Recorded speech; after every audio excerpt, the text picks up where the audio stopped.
Hello friends, ഞാനിപ്പോൾ ഹൈദരാബാദിൽ നിന്നാണ് ഈ വീഡിയോ കോളിലുള്ളത്. ഇന്ന് രാവിലെ ഇവിടെ ഭയങ്കര ചൂടായിരുന്നു. ഇപ്പം നോക്കിക്കഴിഞ്ഞാൽ ഒരു നല്ല മഴക്കോളും ഇടിയും മിന്നലും എല്ലാം ഉണ്ട്. ആ വീട്ടിൽ ഒരു മാവുണ്ട്, എല്ലാം പഴുത്ത് മാങ്ങ വീഴുന്നുണ്ട്. പിന്നെ ഞങ്ങൾക്ക് കുറേ ടെറസ് ഗാർഡൻ ഉണ്ട്. ഇത് ബ്ലാക്ക് ഗ്രേപ്സാണ്. ഇതുവരെ അങ്ങനെ വലുതായിട്ടൊന്നും പിടിച്ചിട്ടില്ല, എന്നാലും ട്രൈ ചെയ്യുന്നുണ്ട്. ഇതുള്ളത് ഞങ്ങളത് എന്താ പറയുന്നത്, പൈനാപ്പിളാണ്. പിന്നെ ഞങ്ങൾ കുറേ ഡ്രാഗൺ ഫ്രൂട്ട് നട്ടിട്ടുണ്ട്.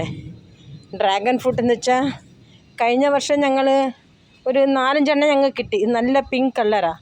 ഇത് ഭയങ്കര ടേസ്റ്റാണ്. എന്ന് വെച്ചാൽ ഇത് വിതൗട്ട് കെമിക്കലാണല്ലോ, അപ്പോൾ നല്ല ടേസ്റ്റാണ്.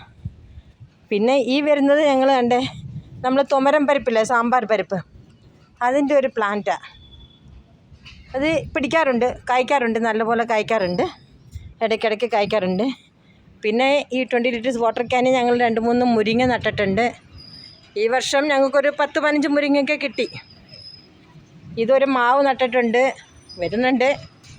ഇത് പിന്നെ നമ്മളെ ചീക്കു സപ്പോട്ട, ഇത് പൂവൊക്കെ വരുന്നുണ്ട്, കായ്ച്ചിട്ടുണ്ട്, കിട്ടിയിട്ടുണ്ട്. ഇത് പിന്നെ നമ്മളെ ചാമ്പയ്ക്ക, വെള്ള ചാമ്പയ്ക്ക, ഈ വർഷം നല്ലപോലെ കിട്ടി ഞങ്ങൾക്ക്. പിന്നെ നാരകം, ഇത് നമ്മുടെ നാട്ടിലെ ചേമ്പ്. പിന്നെ ഇത് നമ്മളെ ബേർ, ആപ്പിൾ ബേർ എന്ന് പറയത്തില്ലേ, അതിൻ്റെ അത് കിട്ടാറുണ്ട് ഞങ്ങൾക്ക് കുറച്ചൊക്കെ. പിന്നെ ഇത് റോസാപ്പൂ. പിന്നെ അങ്ങനെ ഇത് വെള്ള അരളി, വൈറ്റ് അരളി.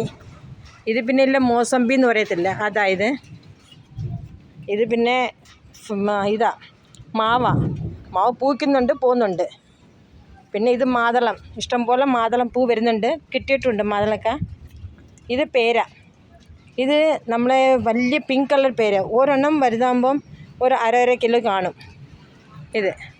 പിന്നെ ഇത് ഇതെന്താ പറയുന്നത്, ഇത് നമ്മളെ എന്തൊരു പേര്, ഇതിൻ്റെ പേര് പറയുന്നത്, ലീച്ചി പോലെ സാധനം. ഇത് ചെരി, പൂ വന്നിട്ടുണ്ടായിരുന്നു, പക്ഷേ എല്ലാം പോയി. ഇനി ബോഗൺവില്ല. ഞാൻ ഈ നിർത്തുന്നതെന്ന് വെച്ചാൽ മഴ പെയ്യാൻ തുടങ്ങി, മഴ ചാറ്റൽ തുടങ്ങി. ഇന്നെന്തായാലും രാവിലെ ഭയങ്കര ഉഷ്ണമായിട്ട് ഇപ്പം വൈകുന്നേരം ആയപ്പോൾ നല്ല ക്ലൈമറ്റും.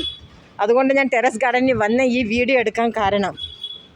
എന്നാൽ എല്ലാവർക്കും ബൈ, നമുക്ക് പിന്നെ കാണാം.